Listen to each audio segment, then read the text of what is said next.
isn't this just fantastic?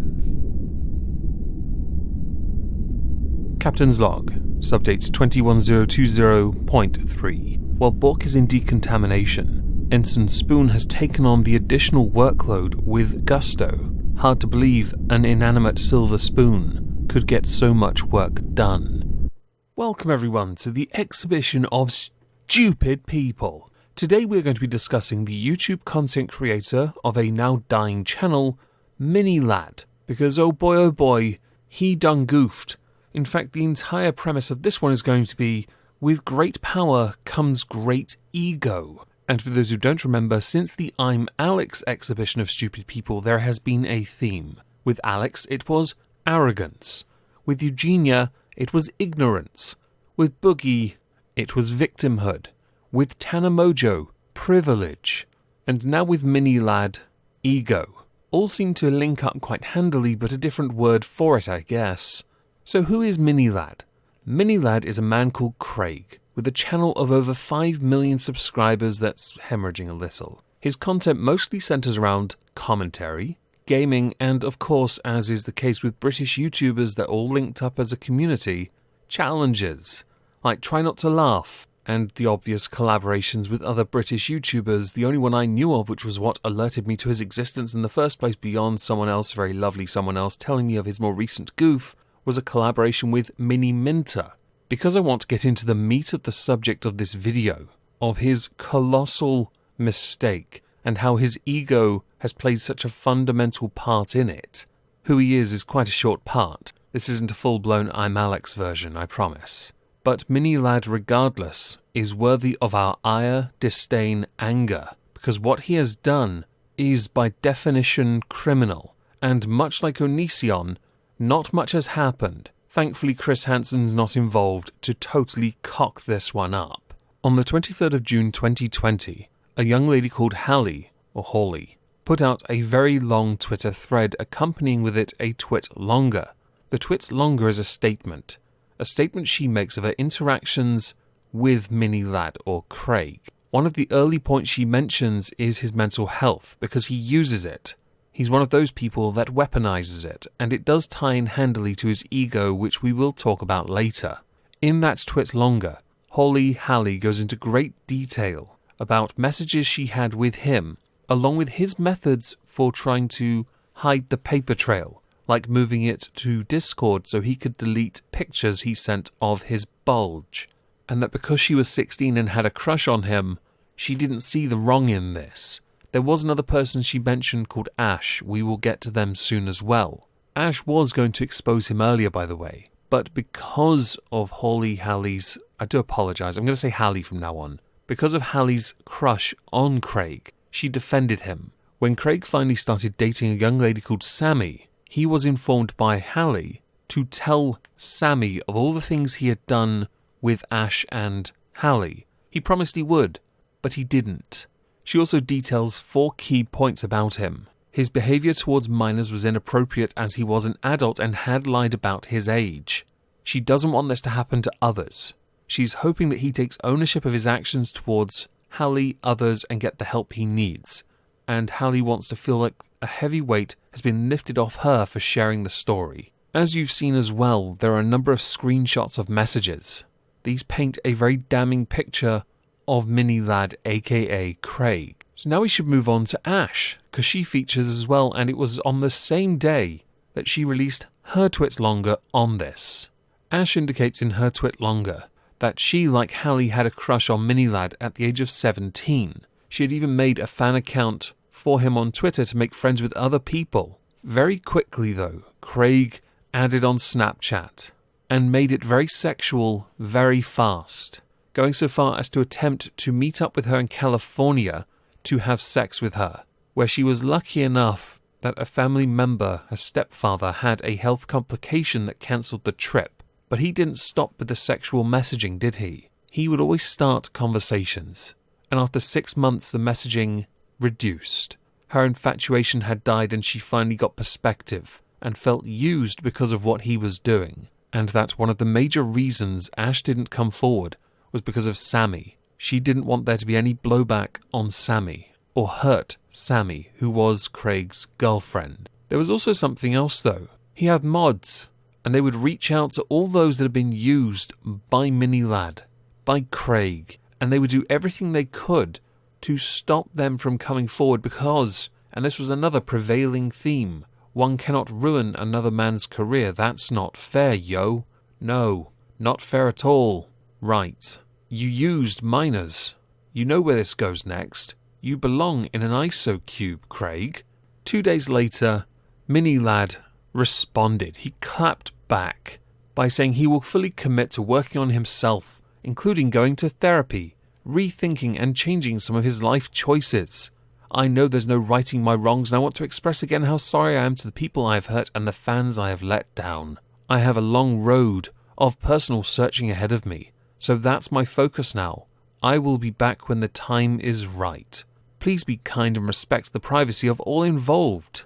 So you didn't answer or respond to any of the accusations levied at you because they were incredibly serious criminal, and you really should be answering for that.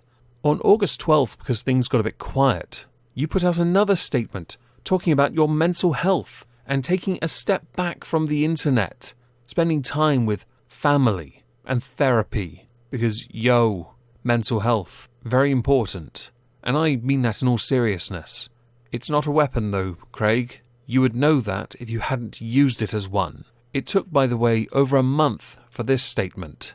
So 3 days later, Hallie released a video called Minilad is a Liar, TW Manipulation, where she goes through a lot of it, all the receipts, everything, and holds you to the mark, and shines a very nasty light on you as somebody that uses his mental health as a weapon to silence others because of what you might do to yourself or what your audience might do to themselves. Bit of a dick move, Craig. You have to be some type of evil to use your mental illness to keep people quiet. There were so many times I was so terrified, I almost reached out to some of his friends to talk to him. But I was so afraid he was going to be mad at me. I was afraid he was going to do something to himself if I did say something. It's rough. It's really, really rough.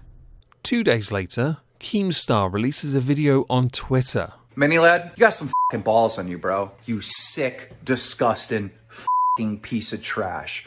You got some fucking balls on you, bro. A month ago, you get Me Too'd.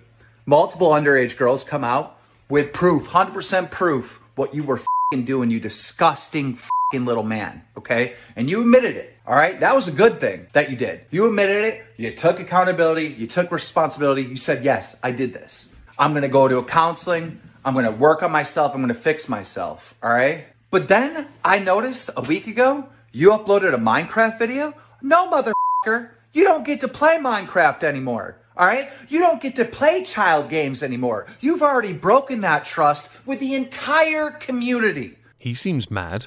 I can't imagine why. On August 29th, Miles releases a Twitter thread, a very lengthy statement to explain how Miles has interacted with Minilad at a camp event in 2017, a summer camp called Camp 17, where he would be very inappropriate towards 13-year-olds and brag about how all the young ladies are talking about his bottom. In that Twitter thread is also a screenshot of a Discord message from one of the girls who had an interaction with Craig. Again, not a good look. On the 4th of September, Minilad decided to respond and finally put out a video addressing this, called Clearing the Air, where he didn't answer anything about the accusations. Nope. He spoke about his mental health, spending time with his family, moving property, going forward, being a better creator. Based on your social blade, it's not working. Turns out people can sniff bull. Who would have believed it? In fact, you don't recognize any of the accusations at all in the 5-minute, 20-second video you put out on your channel, which I found to be quite interesting. A damning statement of the arrogance, the ego of a creator who cannot see what they have done and has taken over 2 months, almost 3, to get to a point where they come close to acknowledging it, but they fall so far off the mark it's about as good as a Tanamojo apology video. On September the 4th, Hallie decides on Twitter, because she was right to do this, to put out a statement concerning the video, addressing some of the lies he told in the video about touching, the fact that multiple girls came forward, or the fact that both Hallie and Ash are receiving a considerable amount of criticism and abuse from your stans. Well, as it turns out with all that's happened, there are consequences. At time of recording, there are 4. Firstly, your views are tanking and you are accompanying with that getting more negative than positives. As is the case with all videos though, any engagement is engagement and that promotes a video, so I would recommend just not up or down voting it. Second, you have been hemorrhaging subscribers, but nowhere near as fast as any of the makeup community when they have a Twitter spat. You have lost sponsors. So I already made a video about the worst tattoos video that MiniLad already made, but some more information has been brought to my attention. One of my Discord members decided to get a hold of the company that was the sponsor for the video, and they replied saying that they're no longer going to be working with him. This makes sense. MiniLad did post a while ago saying that as soon as sponsor starts working for me, all the hype that he's a pedo will die down. And yeah, maybe a sponsor did work with you, but they quickly pulled away and the video was taken down. This means that he won't be able to make much money off sponsors because not many sponsors are going to be wanting to work with him, and this makes plenty of sense. And there is now a petition. It's not done very well yet, but I'm sure given it more time, it may well get some steam. Simply called Get MiniLad Off YouTube. If it didn't work on Onision, sadly, it won't work on him. But it is possible that one day this guy may well answer for what he has done, because he has admitted to what he's done. With all the screenshots you've seen and the voices you have heard, it is clear to me, and I'm sure hopefully clear to all of you, that Craig Thompson, aka MiniLad, is 100% pure ego. You have tried to skirt taking account for what you have done under the guise of, but I didn't touch them. At some point in the near future, you're going to realize you manipulated them by using your mental health as a way of keeping them in check and stopping them from talking about the fact that you were talking to minors in a sexual manner. You were then sending pictures of yourself and talking about having sex with them. This is unacceptable, Craig, and the fact so many creators are now calling you out for this, because it's taken this long for anyone to notice. Apparently your mods did a fantastic job burying it. Something which will not be happening now. With great power comes great ego. And you know it's great ego, because Craig Thompson knows how to use it like a pro. You are not better than anyone on this platform, and you are not better than those that were fans of yours, that you took advantage of.